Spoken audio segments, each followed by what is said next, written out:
everyone and welcome to TechStream's YouTube channel. In this video, I'll show you how to change the ringtone on your iPhone 14, 14 Pro and 14 Pro Max.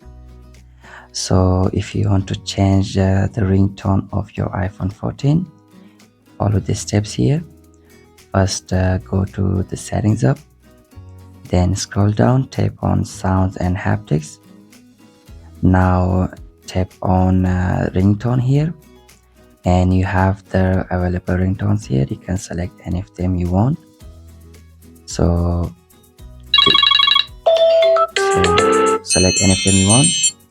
When you're done, simply go back and that's it. Now when someone calls you, you'll hear this sound.